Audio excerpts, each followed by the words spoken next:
Good morning, good afternoon, good evening, wherever you are, whatever you're doing, and welcome to another episode of the Daily Red for Anfield Index. Let it all sink in and wash over you, ladies and gents. Villa are vanquished. Liverpool sit 5 points clear at the top of the Premier League. And here to discuss the game, the general start to the season, and everything LFC as ever is Grizz Khan. I mean, Grizz, 5 points clear at the top. How's that feeling this morning? Top. Feels top. We're on top. I'm on top. You're on top. It feels good. Sunday mornings, it's absolutely gloomy, grey, raining, miserable outside. Baltic. Don't feel none of it. I don't feel down. The weather's not letting me get down. Liverpool are keeping us warm and going, Dave. And that's amazing. Yeah, and even that little bit just before where we got the news in the stadium that Brighton had beaten City, absolutely brilliant news. Just to provide that little fill-up, provide that little boost. But it's important we say this at the start. Anfield was alive again yesterday, wasn't it? It's the tension's back, Dave. And you know when the tension's back, it's a good tension because it means we're involved. There's something on it. There's something to talk about. The game means something, and the crowd feels that. We always feel that if there's a nothing game, it's nervous energy, but it can be construed as positive if the crowd plays its role. And as you said, the crowd played its role. Of course, just minutes before we hear the news coming through the tannoys, it starts off with rumors and then the cheers get louder and louder. And then everyone starts seeing if their Wi-Fi connection is real and starts checking. And then that just energizes the crowd. And Slot alluded to sort of like it shouldn't be motivation for us, like playing for Liverpool and etc. etc. He says all the right things. But come on, we know that kind of thing can give you that extra, even if it's a 2% boost, can make all the difference. Yeah, spot on. Absolutely. And as Trevor says, we are plodding along very nicely. I'd say we're doing more than plodding, Trevor, though. I'd say we're doing more than plodding. Yeah, maybe underselling that. We'll take it all day long. And there's a few candidates for this, Grizz. Man of the match for you. Woo! Gone straight in at the deep end, haven't you, Dave? Man of the match. I think for the first time, I will give it to men of the match. I can't differentiate. I can't, and I think you probably thinking the same. What I'm going to say, the two fellas at the back. I thought Konate and Virgil van Dijk, considering our midfield structure, aren't and personnel wise aren't playing the most the best football of their careers right now. I mean, we know Gravenberch pretty much is. I think McAllister's struggling slightly, especially the defensive side of the games, and Curtis was way ahead of the ball. So it meant our centre backs were pretty much one-on-one. And I thought they were superb, Dave. I don't know how to differentiate between them. I can't distinguish one man of the match. So therefore, I personally would give it joint man of the match. You?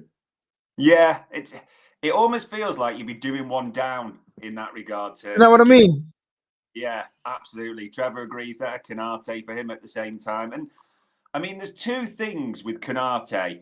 And be honest, Grizz, because I was like, I think my heart stopped for a second when he went down and landed on that right knee. Like, how bad was it for you, that split second? Well, you got to imagine, because for a centre back of his size and obviously his record, when he goes down holding his knee, and it's in the middle of an Aston Villa attack, automatically the alarm bells start ringing, and you think, well, that's serious, because he's injured enough or hurting enough not to stop the attack and let the attacker go through, and B, this is Ibu Konate.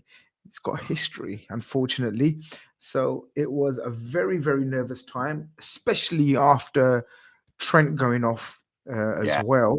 It's the last thing we need right now, coming up to sort of fixtures galore, pretty much 3 fixtures a week for the next foreseeable, and all crucial games. The last thing you want is valuable players going down. And right now, Dave, Ibu Konate is as valuable as anyone. Yeah, he has been absolutely sensational. And it's interesting that people are almost just cottoning onto it. But being honest, as it stands now and from what we're seeing, and he's got to keep this consistency, he's got to keep this availability. If he does, though, Grizz, a player of the year contender for you, even if it's just a Liverpool player of the year contender? There's no doubt in my mind. There's absolutely no doubt in my mind. In terms of Liverpool, him and Gravenberch and Virgil, and you have to always add Mo to the equation. Virgil, Ibu, and Gravenberch, for me, are absolutely leading candidates for Liverpool's. I mean, trying to pick one out, good luck with that one. If they continue the form and fitness, and if they continue the form and fitness, and Liverpool, as a result, are successful, then that will be the talking point going into Player of the Season for the overall awards. So it goes hand in hand. If they keep form and fitness, it will mean Liverpool have had a brilliant season. If Liverpool have had a brilliant season, then those nominated players will for sure be in with a shout, because we know how it works. It's usually given to the team that's had success of some sort. So yeah, look, right now, I couldn't differentiate between them three.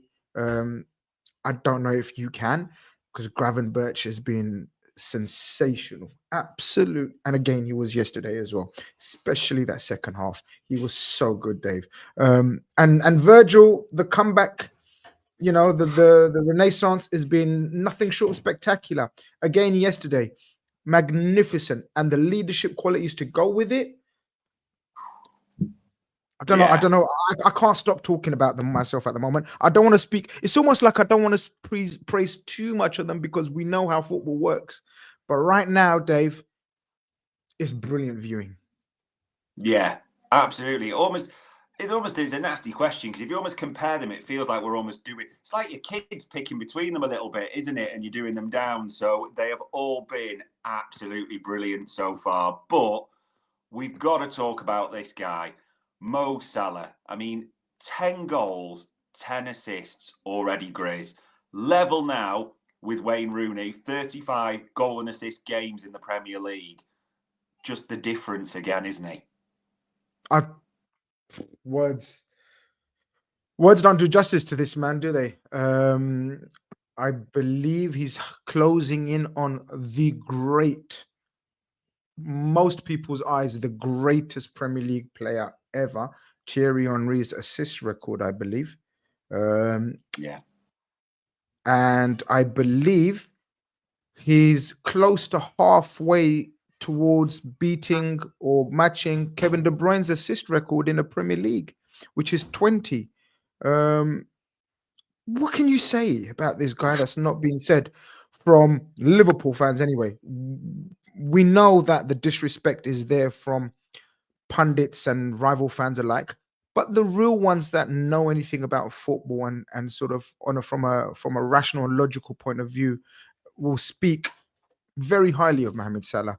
The sane people that I speak to in the circles know what this guy is, and he's a phenomenon, Dave. There's no other way of putting it. He's a phenomenon, and I maintain when I say this that he will be remembered when he stopped playing more than he is right now, because we know what it's like. People will look back and say, Henry, Rooney, and all these other names that are ahead of him, Shearer, and etc.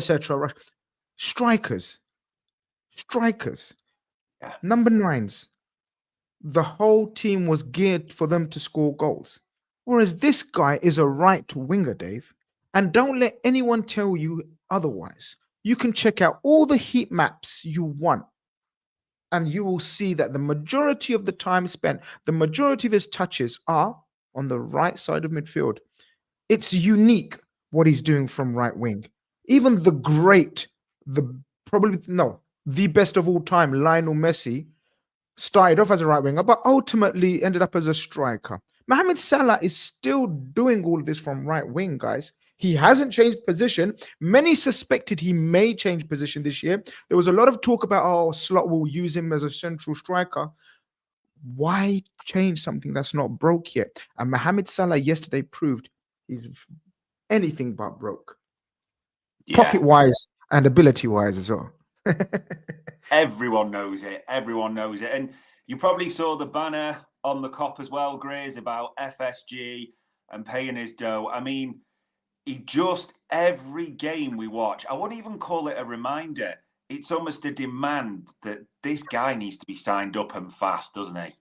I like the way you put that, actually. You're actually spot on. It's a demand. It's like almost like his celebration yesterday.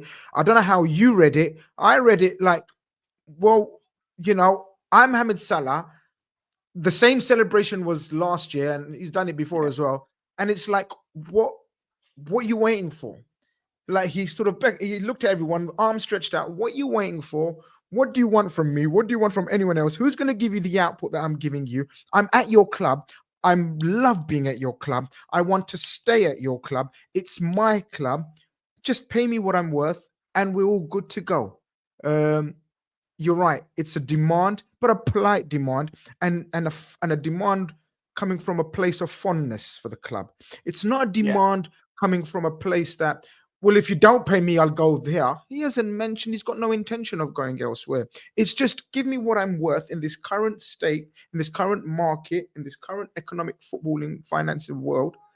Give me what I'm worth, and we're all good. Yeah, it did. I don't really know how you can interpret it any other way. As Trevor says there, sign the king, we're desperate to do it. And it even got better with the news he's not going on Egyptian duty during the November break. I mean, he'll get another rest. That's just another boost, isn't it? Yeah, definitely. Definitely. We need to manage.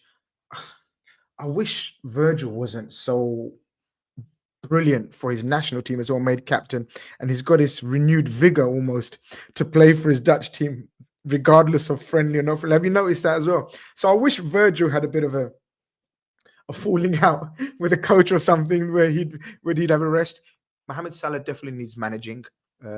It's noticeable that last couple of games he hasn't been brought off, which shows you that he does feel rested because of the break he's had. And he didn't start the League Cup game either, did he? So that was good as well. And this 2 weeks will be fantastic. It will obviously hopefully give us some clarity with the contract as well. I expect further developments to take place and happen with that. And rest up. We have got a couple of key players that are 30 plus, and they have to be managed. And Mohamed Salah is definitely one of them. Yeah, no two ways about it. As IG there says, it's still a staggering stat when you read it. 10 goals and 10 assists in November. Absolutely world class. And I mean, we're talking of world class players, and we've got to talk about his form because we kind of gave a nod to him a bit earlier. It almost seems, Grizz, that Ryan Gravenberch got heralded as a new superstar at the sort of start of the season because he was so brilliant. He's kept that going, and it's almost gone a little bit quiet on sort of the praise for him. But, I mean, you saw his block yesterday, as Trevor mentioned. The form has continued, hasn't he? He's been brilliant still. Do you know why it's gone quiet, Dave? And it's a very simple theory. He's actually normalizing his performances week in, week out. And so people are almost like game week, well, with 14 games played or whatever across all competitions.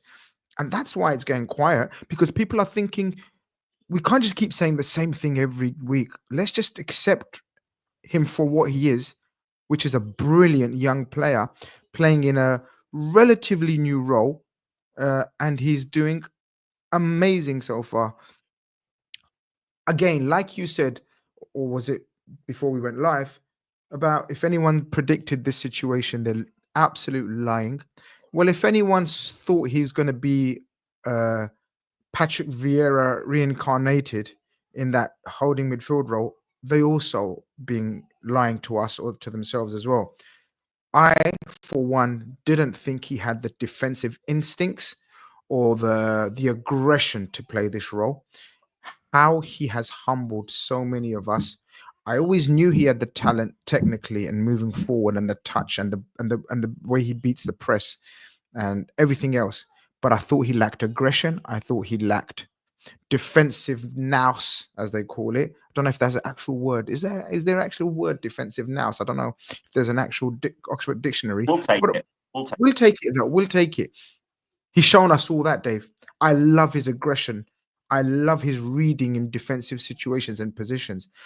And boy, has he sort of, what would you say, saved us from not purchasing a DM in the summer, if you know what I mean. You know what I mean by save. Like we're counting our blessings with this rebirth of Ryan Gravenberch. Yeah, there's no two ways about it. As John P says there, you can say it, Dave, that block was erotic. Pretty special it was. And it's become the norm, though. It is important to say that. We've seen so many games where those almost telescopic Jimmy Traore legs come round the corner and nick it, or just throwing himself, prepared to do the ugly stuff for the rest of the team. His importance. Even that block you talk about, Dave, I actually forgot about that. That was actually sensational block. Yeah. I mean, that was on target. I think the right back, I don't know if Trent was still on the pitch or whatever, but there was an overlap. So the fullback had gone with the runner, which enabled the ball carrier to tuck inside. I think it was Jacob Ramsey, maybe, tuck inside. And it looked, for all intent and purposes, that it was a shot on target and it would have troubled Kelleher. But then, as you said, those long legs, telescopic, and comparing him to Jimmy Traore. All right, fair enough. But I know what you mean with the telescopic legs, Ryan. But that just shows you the reading of the game has doubled in terms of the defensive awareness of reading of the game, and long may it continue. He's again proving to be an absolute gem.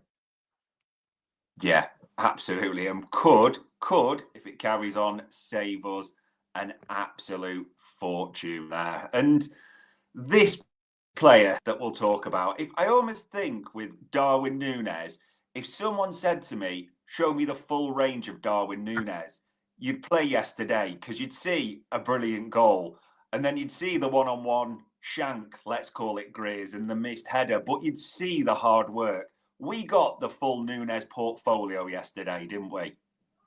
Didn't we just? Yeah, I mean, what do you think? I mean, I don't know what to make of him.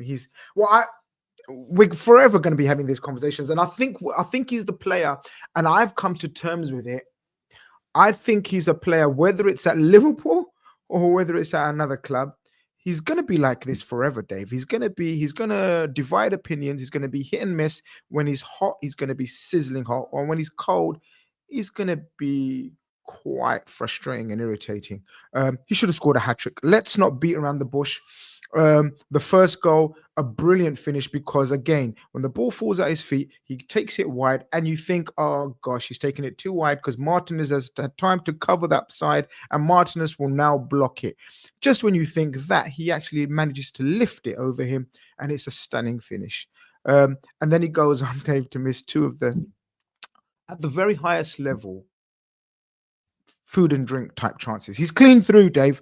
I want him to succeed. I want to be totally egg on my face proven wrong about Darwin Nunez being a highly successful first teamer at Liverpool. And I would love it because that would mean he's doing very well and Liverpool are doing well.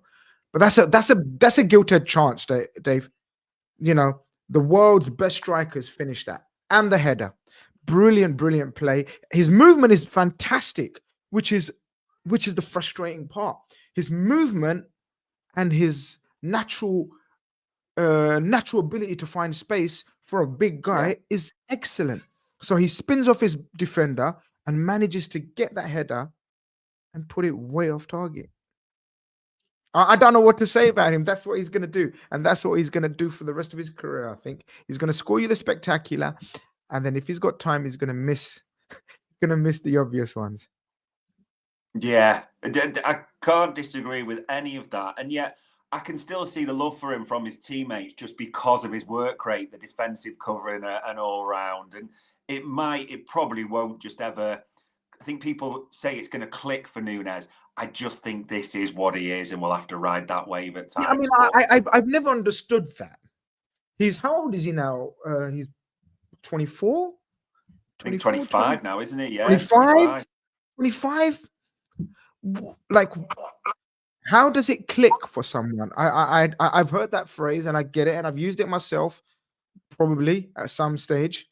I don't know what that means though. Someone who's 25 playing in a team that creates bucket loads of chances. Let's not be around, like Liverpool create bucket loads of chances for him, and his conversion rate is just not good enough. It's just not good enough. His movement is brilliant. I'd say bordering elite. His energy levels, the runs he makes. I first saw him at Aston Villa live, Dave, in the first couple of seasons ago, away at Villa, and I thought he gave Tyrone Mings and Konza a horrible time. He didn't score, but I thought to myself, this guy could be a problem and a nuisance for opposition defenders. I think he has proved to be a nuisance and a problem for opposition defenders. I just feel as though he's sometimes been a nuisance to Liverpool as well, which is the frustrating part. Yeah, maybe a good summary there by Van Man. Click means to pick the correct finishers instead of acting on instinct. But then at the same time, Van Man, we enjoy his little putter style, but we enjoy a good club in 3-wood from Darwin as well at the same time. So we do enjoy that variety. I suppose the only bad news, and we do want to talk about this, Grizz, that Trent hammy issue, and just looking at what Arne Slot said this morning, or what came through last night, he asked to come off. He felt it. He called straight away. And as Arne Slot said, he doesn't expect him to be involved with England, but it doesn't look good. Just how bad is it if Trent misses an extended period? Yeah, it's very bad. It's very bad. We've been marveling at his defensive displays, especially in recent weeks. I think the assist side and the attacking side has been leveled, equalized with some superb defending. Some of the attackers that he's pretty much kept in his pocket recent weeks, fantastic. Mitoma, he's been played. He played the fella at Chelsea. Forgot his name now. There was two that were thrust in his side. All these games that we played recently, AC Milan away, Rafael Leao. He's done fantastic, Dave, from a defensive point of view. And not only has he been defensively very, very organized and very attentive. The biggest criticism for Trent, from me anyway, and other far more experts than me, has been his attentiveness to defense, to position, to the runner behind him, to off the ball movement. And he's been fantastic. It's almost like Slot's coached him. It's almost like Slot has taught him how to be in certain situations and when things are developing and how to be ready. There's not a fullback in the world or ever that won't get beaten on his day from a fantastic, tricky winger. There's no one. There's absolutely no one. So that will happen. But his overall game, in my humble opinion, has seen a significant shift in terms of focus, attention to detail, and it's shown. And then you add to that his natural ability to pass and create, and we've seen that against Arsenal and other games where he may not be having the greatest game going forward, but he'll keep persisting because that one magic moment will turn a game on its head. So we will miss that. So, prayers and positive thoughts that it's nothing too serious, and hopefully he felt it before he actually done some damage to it. Yeah, that is the big hope, the grade of the. Hopefully, there's no tear. It's just a tweak, but we're all probably looking in that diary, people, aren't we? That Real Madrid might come too quickly, but that City game 3 weeks today, that might be the one you're thinking, be fit for that, and we'll move from there, but we'll have to see. And I mean, speaking of Manchester City, Grizz, they've got to mind the gap. Arsenal, they've got an even bigger one, haven't they? And Chelsea away today. We can kind of watch this game with zero pressure and just enjoy it, can't we, really? Literally the best feeling to watch a game on a Sunday afternoon where you've handled your business, like I titled my post-match reaction yesterday. If anybody wants to check that out, we've handled our business. Man City couldn't handle their business, and now Arsenal, the pretenders to the challengers to the title, and I think that's a good way of putting it, actually. The pretenders to the challenges of the title. They're not even pretenders to the title. They're the pretenders to the challenges of the title. Have a very tricky away game to one of their most fiercest rivals, and a rivalry that has, I think, in the modern day age and era, very close to their North London rivalry with the Spurs, because Yeah. Spurs, as much as it's the local and it's, of course, it's the North London hostile, etc., etc., Chelsea have actually won stuff in recent times and a lot more than Arsenal. So therefore, there could be claims from the Chelsea side that they are now, or have been for the last decade or so, very much for the last decade or so, the bigger club.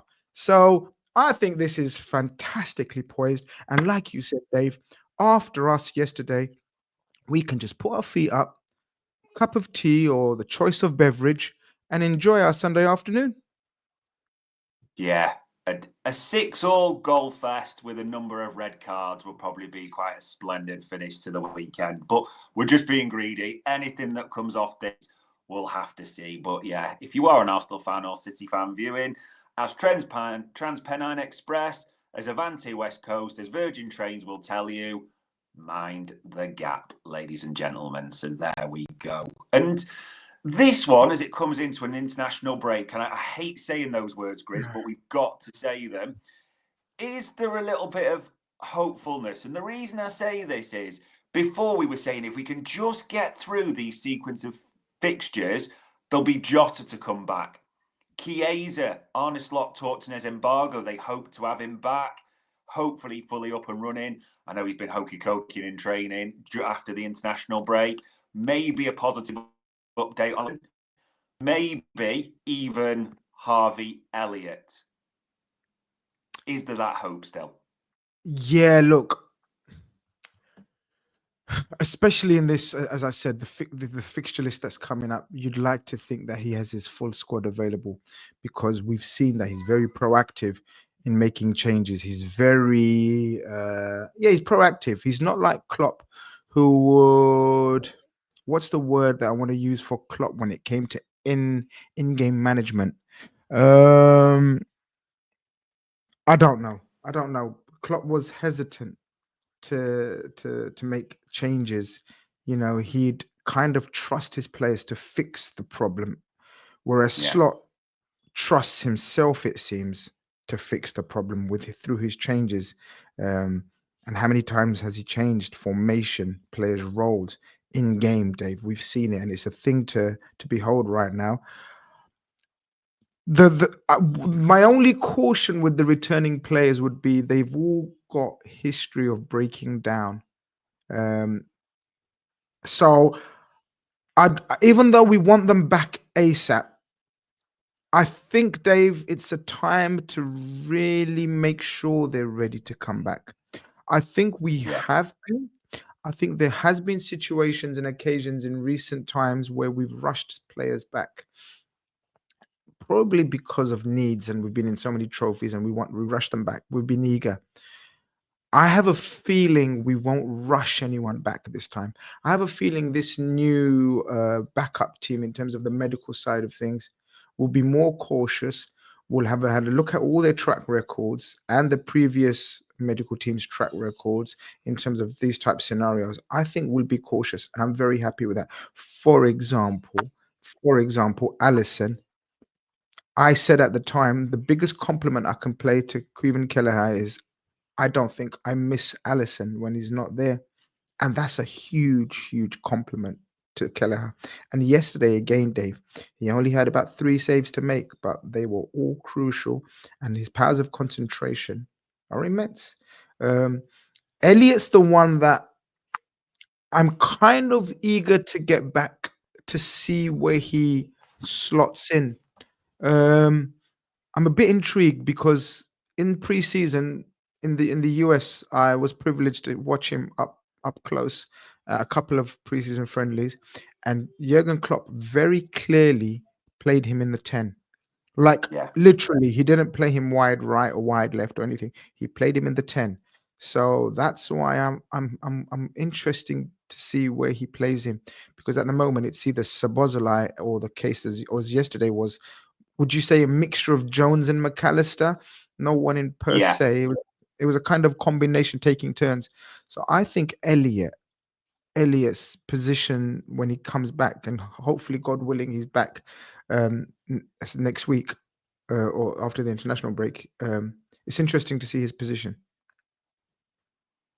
Yeah, it will be tough. I mean, we'll have to see, because Jota was seen quite quick, and now the last press conference slot says 1 to 2 weeks afterwards.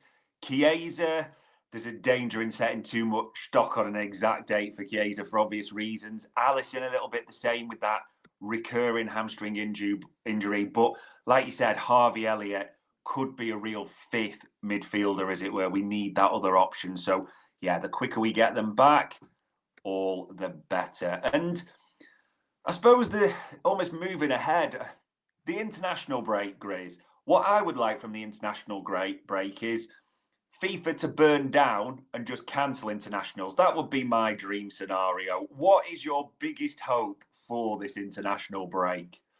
Jeez, the same as everyone else, nothing different. Honestly, we now have very key players. It looks like McAllister. In fact, I don't know if anyone in the chat can let me know, because I'm not confirmed on that. Are the Argentinian contingent off as well, South America? Because that's always a problem. Luis Diaz, McAllister, obviously not Allison this time round, but traveling. Because listen, Yeah. I know we haven't played anyone, and we're in the league yet, but every Premier League game is crucial and important. We've got a very tricky away trip to Southampton, and I know Southampton relegation and fodder, and everyone thinks they're going straight down, and etc. etc. But that game away to Southampton, everyone's already looking forward to the City game, Dave. But we can't shy away from the fact that it's Southampton away first, straight after the international break. And that's when we're probably our most vulnerable. The first game, always after a break of sorts. So my hope is everyone stays fit, healthy, and informed. Yeah, that is literally all we can ask people realistically. If everyone comes back fit, and you look at the impacts injuries are starting to have on people's season and other teams, that is all you can possibly ask. Well, So fingers and everything. I've just seen John sends in the chat. He says Argentina play Paraguay and then Peru. I believe Peru is the highest altitude in South America, their ground. So someone correct me if I'm wrong, but I believe that's the case. And if that's the case, that's the one where, in fact, I have a feeling that could have been the game he played when he came back to play Wolves away last season. Do you remember, Dave, where he was atrocious in that first half? And I think he got substituted. Let's hope Slots learnt a few lessons like that. But then again, Curtis Jones has been selected for England, because this is the price of success. If your club is doing well and the players are doing well, they will get recognition from their national teams, which means they will have to go away on international duty. It is the cycle, and it is the way it is. We have to deal with it.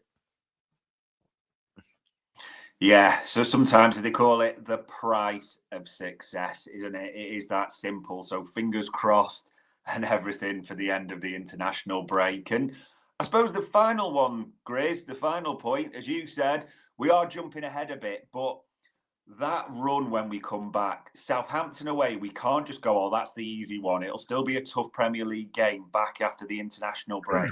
And then I'm sure you know this, people, but Real Madrid, Manchester City, Newcastle, the derby, Spurs on the horizon. There's a real litmus test coming week on week after the international break, isn't there? Yeah, this is it, isn't it?